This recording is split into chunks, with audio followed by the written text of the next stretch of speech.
Okay, friends, we are back at it with Hudson Taylor, Deep in the Heart of China by Janet and Geoff Benge, Chapter 12, In the Light of Eternity. Hudson, Maria cuddling Grace in her arms, and Huang Lei Jun, a Chinese Christian from the Bridge Street Church, stood together on the deck of the Jubilee, a speedy new clipper ship. The water slowly turned from yellow to blue as the ship cleared the Yangtze Delta and headed for the open waters of the China Sea. Hudson strained for his last look at China. His heart was so heavy he could not speak. There was still so much to do for God in China, but he could not stay. His body had betrayed him. After 6 years in China, at age 28, he had contracted tuberculosis. After putting off consulting the doctor for several months, Hudson had finally sought him out, even though he knew what the doctor had told him. He should return home to England immediately, where good food, the best doctors, and a cooler climate would help him overcome the disease. And if he didn't return home, most likely he would die in a matter of months. The Jubilee made the trip back to England in only 4 months, which was a good thing because 1-year-old Grace screamed with teething most of the trip, and Maria got gastroenteritis while Hudson had dysentery on top of his other health problems. Huang Lei Jun also became terribly seasick. They were all very glad when the coastline of England came into view. The Jubilee docked in Gravesend in late November 1860, and they caught a train to London. In London, they made their way to Bayswater and the home of Amelia and her new husband, Benjamin Broomhall. Louisa, his youngest sister, now 20 years old, was also waiting for him there. They had a joyful, long-anticipated reunion, and after several days with Amelia and Benjamin, they took the train to Barnsley and a warm reunion with his parents. Before he left London, though, Amelia managed to persuade Hudson to cut off his queue and begin wearing English clothes again. 2 weeks later, Amelia and Benjamin, as well as Aunt Hannah and Uncle Richard from Hull, arrived in Barnsley for Christmas. Maria felt welcomed into Hudson's family, and just seeing everybody again made Hudson feel better. After Christmas, they returned to London and rented a house close to the London hospital. Huang Lei Jun moved in with them. Hudson went to the hospital where his former instructor told him that his liver, digestive system, and nervous system had all been badly damaged by his illness. Recuperation would be a long process, and it would be many years before his health was strong enough for him to travel overseas again. Despite the bad news, Hudson did not get depressed. There was too much to do. Although he may have left China, China had not left him. The country was continually on his mind. He bought a huge map of China and pinned it to the wall opposite the desk in his study. It was the first thing he saw when he began work in the morning and the last thing he prayed for at night. Slowly, as he regained his strength, he began to plan for his eventual return to China, even though he had no idea when that would be. Hudson's experiences with the hospital in Ningpo had shown him the need to complete his medical training. That was why he had rented a house close to London Hospital's new medical college. Even though he started out as an outpatient at the hospital, as soon as he was strong enough, he resumed his medical studies there. While he studied at the hospital, he started on another project. This project was the reason Huang Lei Jun had accompanied him back to England. With his help and that of Frederick Go, another missionary to China, they began the task of translating the New Testament in the Ningpo dialect from the pictographs to Romanized words. This meant that instead of using pictures to represent Chinese words in the traditional way, the sounds of the words themselves were written down phonetically using letters of the alphabet. Translating the New Testament this way would make it much easier for Chinese people and missionaries alike to learn how to read Chinese. Hudson also began recruiting workers to go to Ningpo and help John Jones run the Bridge Street Chapel and the church, as the church there was now called. All of this kept Hudson very busy. In fact, it took 4 years to complete it all. By 1865, the New Testament had been translated, and Huang Lei Jun had returned to his family in Ningpo with the completed text. 6 new workers had also been sent to Ningpo. Dr. Parker himself, having remarried, returned to restart the hospital, and Hudson had his medical degree. He was a member of the Royal College of Surgeons and had the title Doctor in front of his name. During this time, Hudson received no wages for his efforts, so he and Maria relied on God to meet their needs. Sometimes God's provision arrived at the last moment, but always, even when their 3 new sons, Herbert, then Howard, and finally little Samuel, were born, there was enough money for the rent and food. As the days went by and Hudson studied the large map on his wall, an idea began to grow in his mind. China had 11 provinces and 1 territory, Mongolia. Hudson prayed for them every day. How hard would it be to recruit 2 missionaries to go into each of those areas? By year's end, every province in China could have its own missionary sharing the gospel with the people there. The idea excited him. It would take only 24 missionaries to do it. It could easily be done if the mission societies with missionaries already in China agreed to take part in the plan. So Hudson began visiting the local representatives of these societies to get them to help. The representatives he visited were polite but firm. They all gave the same answer. They didn't have enough money or the right personnel to send missionaries into the interior. It was hard enough to support the missionaries already in China. In fact, the year before, there had been a total of 115 Protestant missionaries in China. This year, the number was down to 91.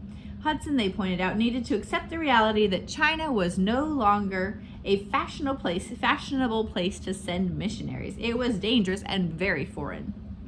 Hudson could hardly believe what he was hearing. With that kind of attitude, there would be no missionaries left in China in a few years, and just at the time when the country was really beginning to open up. They had to keep sending missionaries.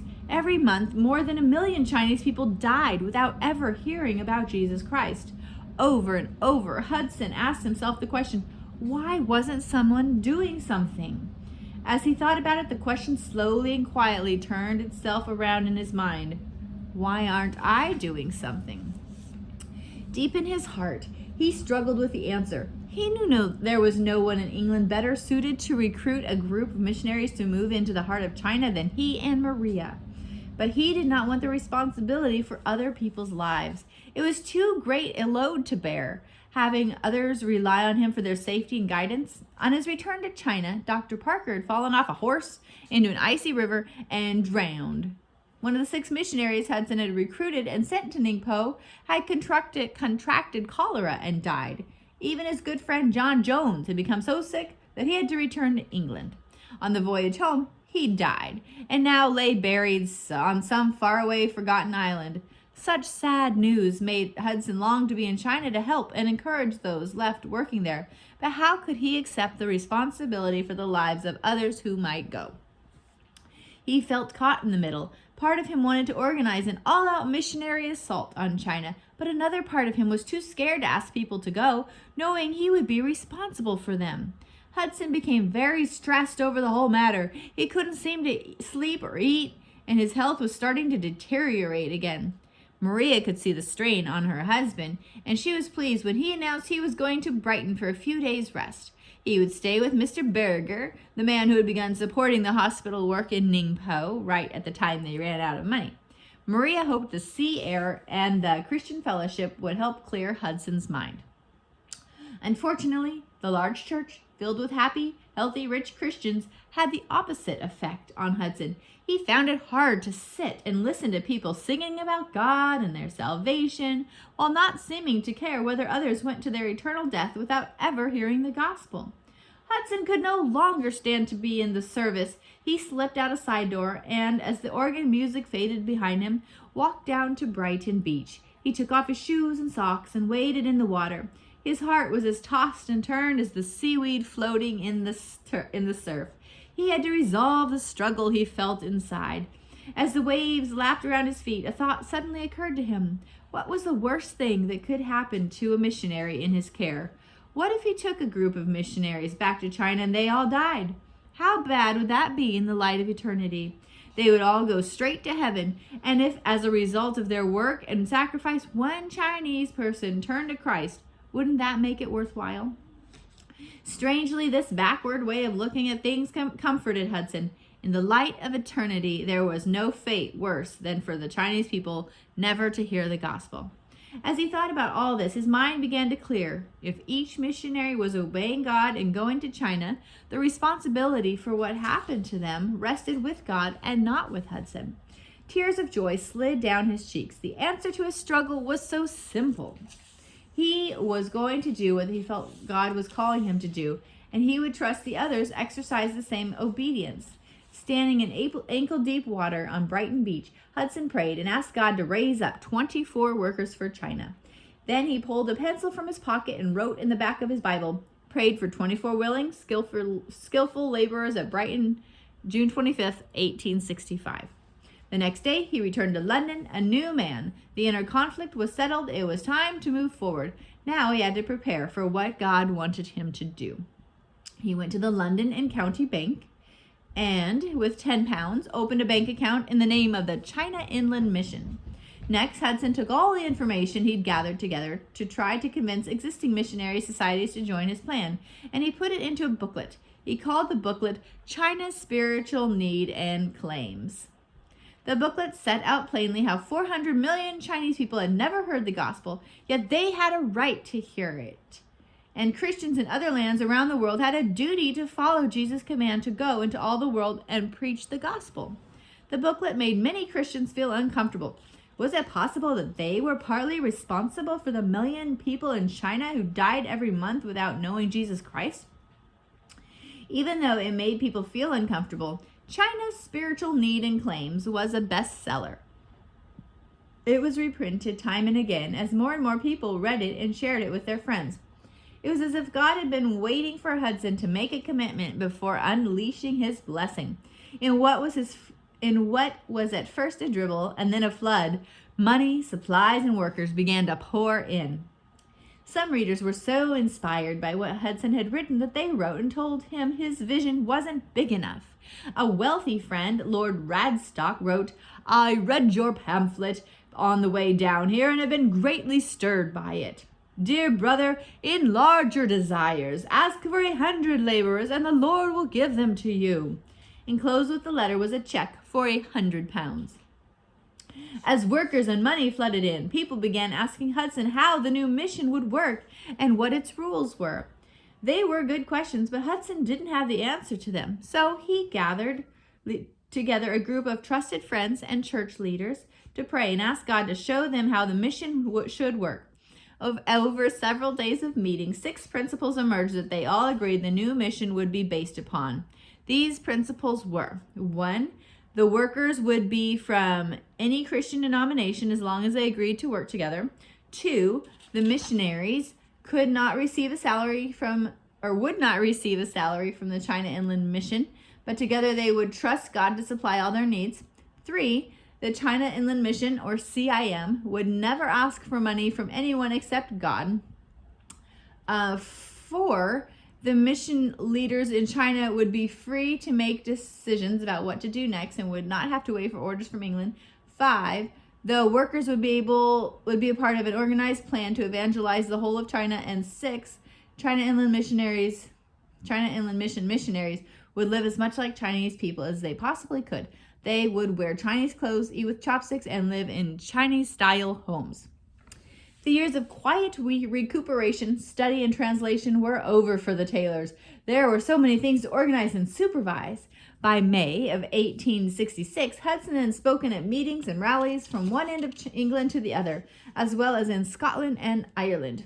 Many people had offered prayer, money, or themselves to reach the people of China with the gospel. Time was drawing near for the Taylors, their 4 children, and the first group of 16 missionaries to leave for China.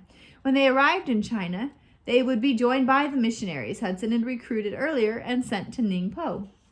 All the group needed now was several £100s to pay for their passage on a ship with enough space to transport them all. Hudson had seen God work in many wonderful ways during the past 4 years in London. He had no doubt God would quickly meet their remaining needs. While the team waited in London to see how God would get them to China, Hudson accepted an invitation to speak at a large gathering at a place called Totteridge. The gathering was like so many others Hudson had spoken at in the past few months. It was organized by John Puget, a retired Army colonel. During the service, Hudson held up a map of China and told those in attendance about his plan to reach the whole interior of the country with the gospel. He used Scotland as an example. In Scotland, there were several thousand ministers to care for Scottish Christians, and everyone had access to Bibles and Christian books. In China, it was the exact opposite. There was not even one minister for every 4,000 people in China. Surely, Hudson pointed out, it was the duty of Christians in Scotland and every other Christian nation to reach out to China. After he finished speaking, Hudson dismissed the meeting and sat down. Nobody moved. The room was silent. People had never heard the challenge to take the gospel to every person put quite the way Hudson put it. Colonel Puget, who was a quick thinker, saw a wonderful opportunity. The new mission surely needed money, and many people in the audience would be glad to give it. The colonel jumped to his feet. "Brothers and sisters in Christ," he began, "tonight we have heard from a remarkable man with a remarkable vision. The flyer advertising this meeting said there would be no money collected, but I know many of you would be upset if you could not give. I am sure Dr. Taylor would not mind if we took a collection." Now it was Hudson's turn to jump to his feet. "Mr. Chairman, I beg you to keep to the conditions we agreed to," he said. "If after thought and prayer the congregation is satisfied that a gift of money is what God wants them to give, then it can be given to any missionary society which the missionary is in China, or it can be mailed to our London office." Later that night at Colonel Puget's house, where Hudson was staying, the colonel challenged Hudson about his views. "Why not let people give to God's work if they want to?" he asked. Hudson explained that often money is the easiest thing to give. "I think a collection tends to leave the impression that the all-important thing is money, whereas no amount of money can convert a single soul. What is needed is men and women filled with the Holy Spirit to give themselves to the work. There will never be a shortage of funds, but there will never be a shortage of funds for the support of such people," he said. Colonel Puget shook his head. "I think you are mistaken. A good opportunity was lost tonight." The two men went to bed, and the next morning Hudson was up bright and early. He was in the middle of breakfast when a letter arrived from London. It was from Maria, and he ripped it open, eager to read how things were going. As he read it, he smiled. A ship big enough for them all had just docked. It was called the Lammermuir, and it was looking for passengers for its next trip to Shanghai, leaving May 26th. Hudson was still thinking of all he had to do, including praying about the remaining money they needed for the trip to Shanghai, when Colonel Puget came in. The colonel looked tired and ate his breakfast in near silence. When he'd finished eating, he asked Hudson to follow him into his study. He cleared his throat and began speaking.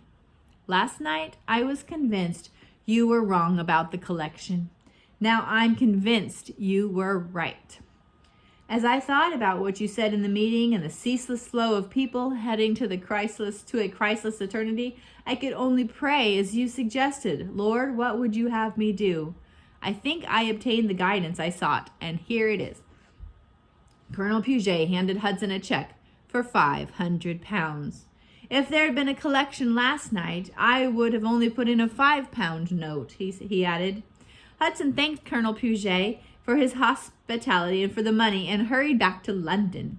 He knew just what to do with the money when he got there. He met with the Captain Bell and inspected the Lammermuir. The ship was perfect for their plans. She was 2 years old, a square rigger with a steel frame and 3 masts, and Captain Bell assured Hudson she could withstand the fiercest storm. Hudson handed Colonel Puget's check to Captain Bell as down payment on their passage. The captain, a new Christian, was delighted at the prospect of having a band of missionaries aboard his ship, though he warned Hudson that the crew were a rough bunch. Hudson hurried back to the house to tell the rest of the group that they were officially on their way to China.